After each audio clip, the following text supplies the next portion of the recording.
Hi, my name is George Rodriquez. I am an instructor at Moshier Community Center, and I have a background in ceramics, undergraduate degree from the University of Texas, El Paso, master's degree from the University of Washington.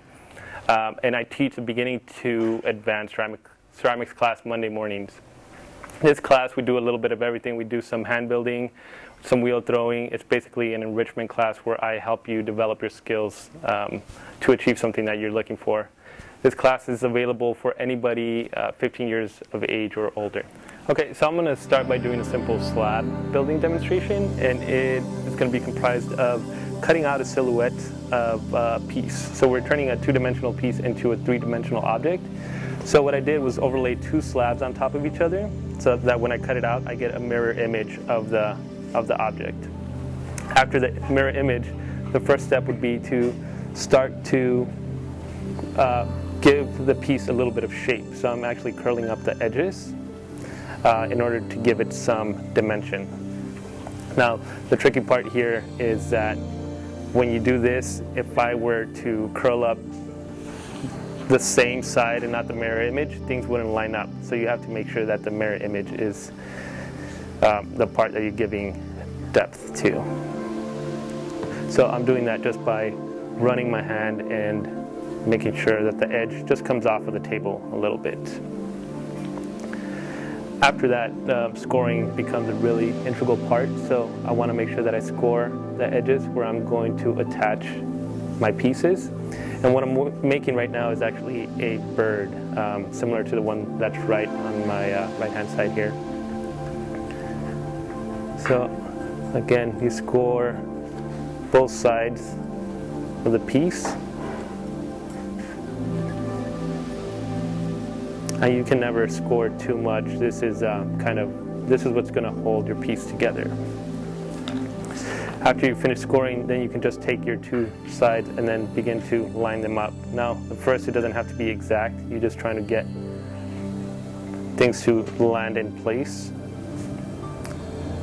And then once they line up, then you can start to blend in your edges. So now I have these two-dimensional slabs that are starting to take shape into a more three-dimensional piece. So the key is to really make sure that you erase your seam completely. So you want to just run your finger across and really make sure that you can't see any of that line anymore.